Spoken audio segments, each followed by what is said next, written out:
नमस्कार, मैं हूं देवेंद्र चौहान और ट्रू हिस्ट्री प्रोजेक्ट की wars of the world series में आप देख रहे हैं इजराइल फिलिस्तीन संघर्ष पर आधारित हमारी मिनी सीरीज का चौथा भाग। यूरोप में होलोकॉस्ट की त्रासदी झेल चुके यहूदियों को एक अलग देश देने के लिए फिलिस्तीनी क्षेत्र का बंटवारा करने का निर्णय लिया गया और संयुक्त राष्ट्र में 29 नवंबर 1947 को इसके लिए एक प्रस्ताव पारित किया गया। The resolution of the Dutch Committee for Palestine was adopted by 33 votes.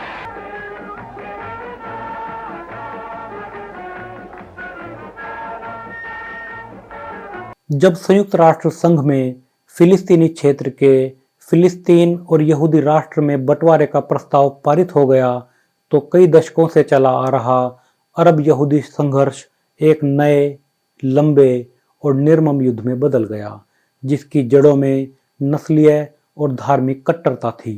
दरअसल संयुक्त राष्ट्र संघ की योजना में कई समस्याएं थी। पहली तो ये कि नए बनने वाले दोनों देशों के कई हिस्से एक दूसरे के क्षेत्रों में पड़ते थे, यानी अपने ही देश में जाने के लिए आपको दूसरे देश में होकर जाना पड़ सकता था। दूसरे, दोनों ही देश जेरूसलम के ऐतिहासिक शहर को छोड़ने के लिए तैयार नहीं थे, जिसे बीच के रास्ते के तौर पर पार्टीशन प्लान में एक अंतर्राष्ट्रीय क्षेत्र घोषित किया गया था। तीसरे, अरबों का कहना था कि 5.5 लाख यहूदियों को कुल क्षेत्र का कोई 57%, जबकि 12 लाख अरबों को केवल 43% हिस्सा दिया गया था। लेकिन अरबों की मूल समस्या ये थी कि वो उस जमीन में किसी गैर मुस्लिम राष्ट्र की कल्पना नहीं कर सकते थे, जिस पर मोटे तौर पर सन 637 ईस्वी से, यानी दूसरे खलीफा उमर बिन खत्ताब की जेरूसलम पर विजय के समय से पिछले कोई 1300 सालों से अरबों का अधिकार था, और जहां मस्जिद अल अक्सा थी, जो इस्लाम में मक्का और मदीना के बाद सबसे पवित्र स्थान का दर्जा रखती है। और फिर वो इलाका अरबों ने यहूदियों से नहीं, ईसाइयों से छीना था। यहूदी तो उस समय भी पिछले कोई 600 साल से वहां राज करने की हालत में भी नहीं थे। 1947 में ज्यादातर अरब ये तो मानते थे कि यहूदियों पर यूरोप में बड़े अत्याचार हुए हैं, पर वो ये समझने में असमर्थ थे कि यूरोप में नाजियों द्वारा किए गए नस्लीय जनसंहार के बाद अगर यहूदियों का एक अपना देश बसाए जाने की जरूरत है, तो ये उस जमीन पर क्यों बसाया जा रहा है जिस पर इस्लाम धर्म के शुरुआती दौर से मुसलमान और उनकी पवित्र इबादतगाहें कायम हैं। दूसरी ओर यहूदियों का कहना था कि फिलिस्तीनी क्षेत्र पर उनका दावा मुसलमानों से ज़्यादा पुख्ता, ज़्यादा पुराना और ऐतिहासिक है, जो उनके पैगंबरों इब्राहिम और मोजेज से लेकर उनके महान राजाओं सौल, डेविड, सोलोमन और बाद में हेरोड तक की जन्मभूमि और कर्मभूमि रही है, और जहां उनके पवित्र मंदिर रहे हैं। जब 29 नवंबर 1947 को संयुक्त राष्ट्र संघ में प्रस्ताव संख्या 181-2 पर वोटिंग हुई और यहूदियों के लिए स्वतंत्र राष्ट्र बनाने के लिए फिलिस्तीनी क्षेत्र को 2 देशों इजराइल और फिलिस्तीन में बांटने का निर्णय लिया गया, तो अरब देशों ने इस पार्टीशन प्लान को मानने से इनकार कर दिया, और अब तक इस इलाके पर राज करने वाले ब्रिटेन ने भी इस वोटिंग में भाग नहीं लिया। अब एक तरफ अरब जनता और नेतृत्व यहूदियों को इस जमीन से निकालने के लिए किसी भी हद तक जाने के लिए तैयार था, तो दूसरी ओर यहूदी भी 2000 साल के लंबे इंतजार के बाद और होलोकॉस्ट जैसी त्रासदी को झेलने के बाद उस जगह अपना देश स्थापित करने के लिए कृतसंकल्प थे, जो पिछले लगभग 4000 साल से उनके इतिहास और मिथक की भूमि रही थी, और जिसे वो अपने इतिहास के पहले दिन से पूजते आए थे। इस लंबे इतिहास में यहूदी कभी नहीं भूले थे कि उनके धर्म की सबसे पवित्र जगह उनके बजाय किसी और के कब्जे में थी, और अब उनके पास इस जमीन को पाने का सुनहरा मौका था। इस बात का अंदाजा संयुक्त राष्ट्र में जमा नेताओं और डिप्लोमेट्स को था कि अगर फिलिस्तीन की जमीन पर यहूदी और मुसलमानों के बीच कोई खुला संघर्ष हुआ तो यह खूनी होगा, लेकिन फिर भी युद्ध से बचने का कोई कारगर तरीका खोजने में अंतर्राष्ट्रीय समुदाय नाकाम रहा। इस युद्ध में एक और इजराइल को बचाने के लिए हगना, इरगुन, पलमाख और लेही जैसे हथियारबंद संगठन थे, तो दूसरी ओर इजराइल के खात्मे के लिए अरब देशों के कबाइलियों से बनी और फौजी अल कावूक जी के नेतृत्व में लड़ रही अरब लिबरेशन आर्मी, हज अमीन अल हुसैनी की बनाई जैश अल जिहाद अल मुकद्दस और जॉर्डन, मिस्र, सीरिया, लेबनान और इराक की सेनाएं और सऊदी अरब के कबाइली फिलिस्तीनी क्षेत्रों में तैनात थे।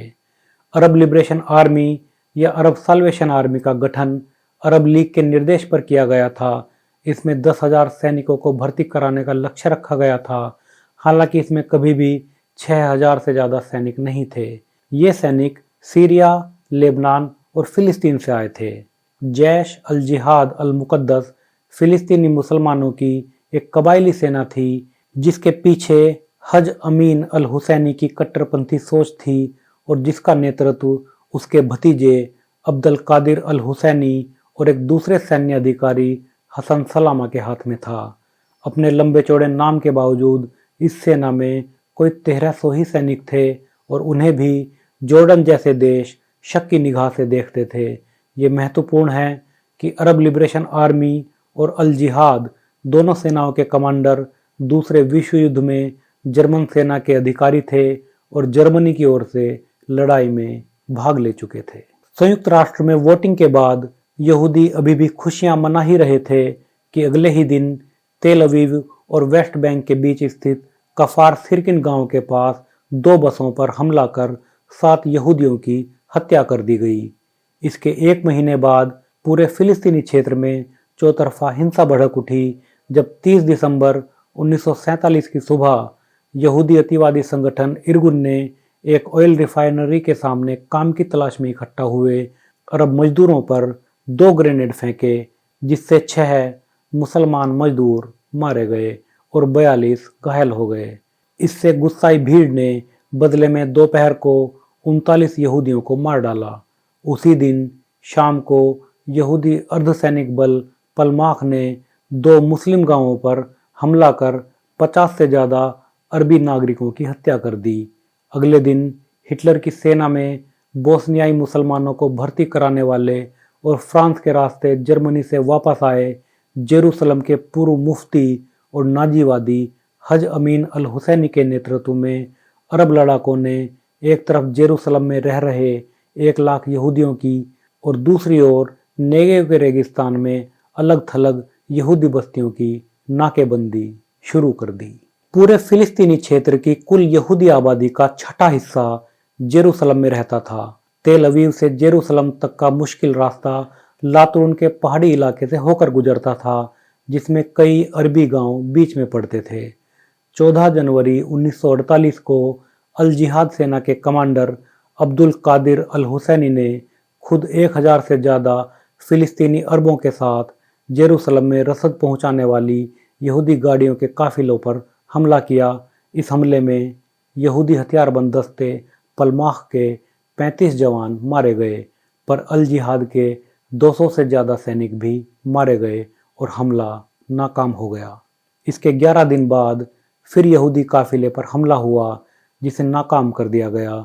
लेकिन जेरूसलम जाने वाले रास्तों पर कब्जे की लड़ाई खुले और खूंखार युद्ध में बदलने लगी थी और जब 22 मार्च को एक साथ 30 यहूदी गाड़ियों को बाब एल वाद की खाई में फेंक कर नष्ट कर दिया गया, तो जेरूसलम के यहूदियों को सामान की सप्लाई पूरी तरह रुक गई और जेरूसलम पर घेरा पूरा हो गया।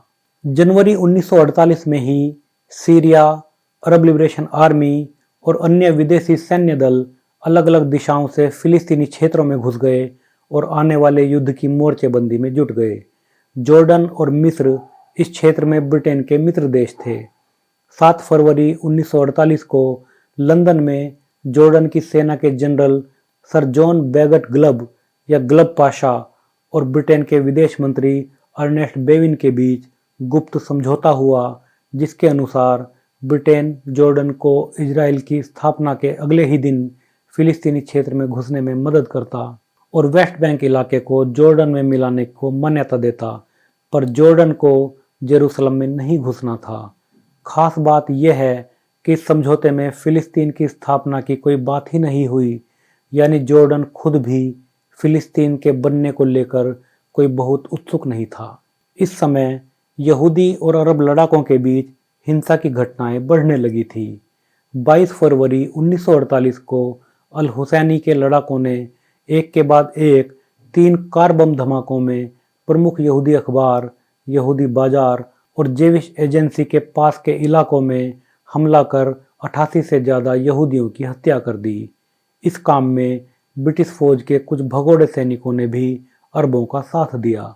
इसके जवाब में यहूदी अतिवादी संगठन लेही ने काहिरा से हाइफा जा रही एक ट्रेन को बारूदी सुरंग बिछाकर उड़ा दिया, जिसमें 28 ब्रिटिश सैनिकों की मौत हो गई और 35 घायल हो गए।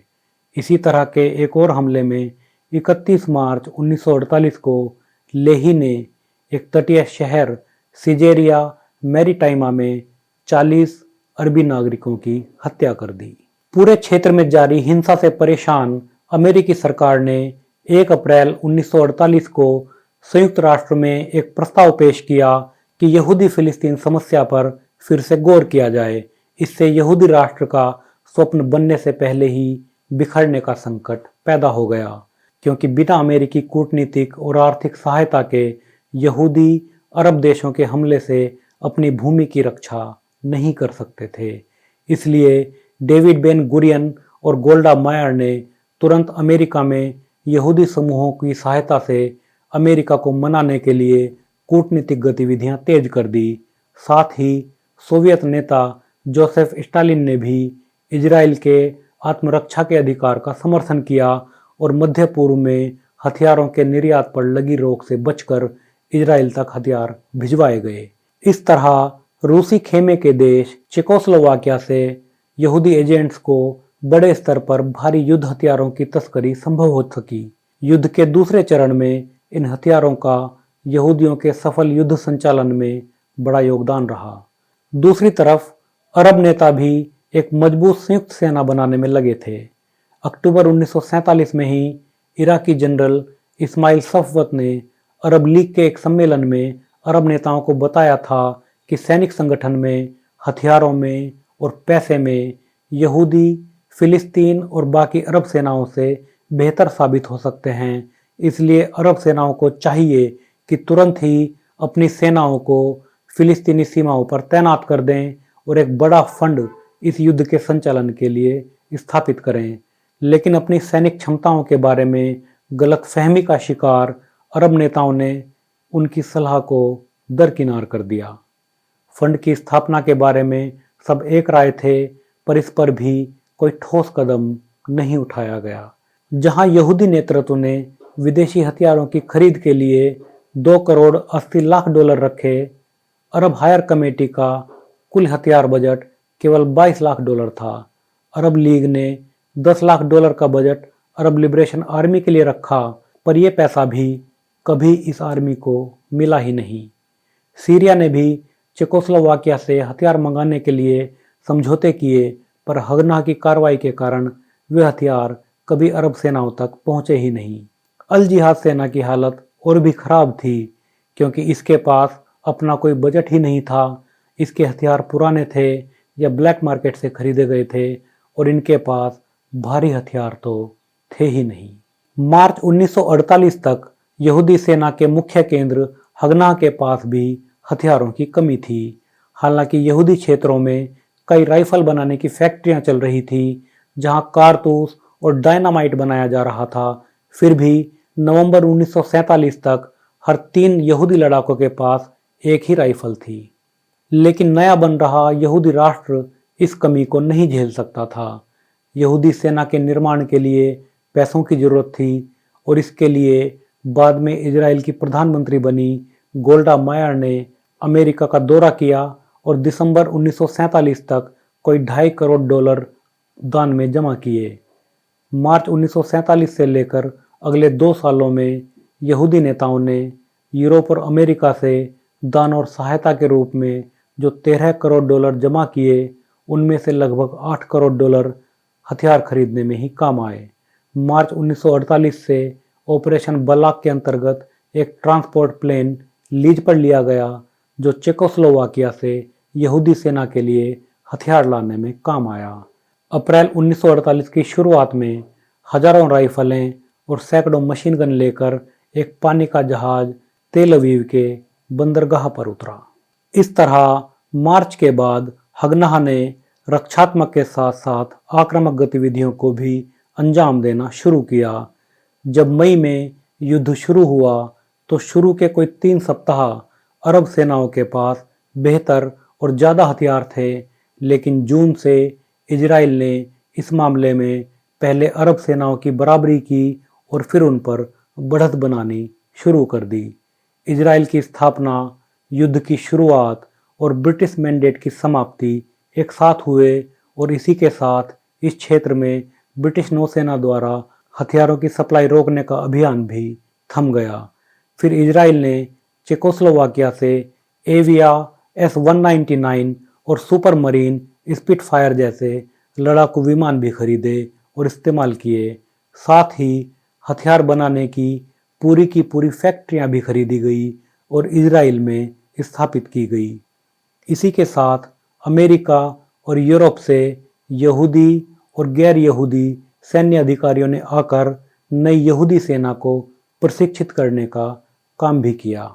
जेविश एजेंसी के अध्यक्ष और नए बनने वाले यहूदी राष्ट्र के पहले प्रधानमंत्री डेविड बेन गुरियन ने 3 और ऐसे काम किए जिससे इजराइल की सेना एक साथ कई सेनाओं का मुकाबला करने के लायक बन सकी। सबसे पहले उन्होंने हगनाह को केंद्र में रखकर सब यहूदी हथियारबंद गिरोहों को एक सेना के रूप में संगठित किया। उन्होंने सेना को कुल 12 ब्रिगेड में बांटा और हर एक के लिए एक ऑपरेशनल एरिया या कार्य क्षेत्र निर्धारित कर दिया। 1939 से हगनाह के चीफ ऑफ स्टाफ रहे याकोव डोरी इस सेना के चीफ ऑफ स्टाफ थे, लेकिन यहूदी सेना के ऑपरेशनल कमांडर थे 31 साल के यिगाएल यादीन, जो बाद में प्रसिद्ध पुरातत्व विशेषज्ञ बने। वो यादीन ही थे जिन्होंने युद्ध के मैदान में रक्षात्मक की जगह आक्रामक नीति अपनाने पर जोर दिया। बेन गुरियन का दूसरा काम था कॉन्स्क्रिप्शन, यानी आम जनता को सेना में भर्ती करना। पहले नवंबर 1947 में 17 से 25 साल आयु वर्ग के बीच के सब पुरुष और स्त्रियों को सेना में भर्ती होने का आदेश दिया गया। फिर 30 मार्च 1948 को 17 से 35 साल के बीच आयु वर्ग के सब नागरिकों को सेना में भर्ती किया गया और 5 दिन बाद 17 से 40 आयु वर्ग के हर इजरायली को सेना में भर्ती होना अनिवार्य कर दिया गया। तीसरे, बेन गुरियन ने कहा कि यहूदियों के पास किसी भी जगह को खाली कर पीछे हटने का कोई विकल्प नहीं है। उन्होंने कहा, कोई भी यहूदी अपना घर, खेत, किबुत्ज या दिया गया काम बिना आदेश के नहीं छोड़ेगा। हर चौकी, हर कॉलोनी, दूर हो या पास, उसकी रक्षा ऐसे करनी है जैसे कि वो खुद तेल अवीव ही हो। इस ऑर्डर के बाद ये तय हो गया कि यहूदी अपने हिस्से आई एक एक इंच जमीन के लिए लड़ेंगे। बेन गुरियन के आदेश पर यहूदी सेना के ऑपरेशनल कमांडर यिगाएल यादीन ने 10 मार्च 1948 को प्लान दालेत या प्लान डी पेश किया।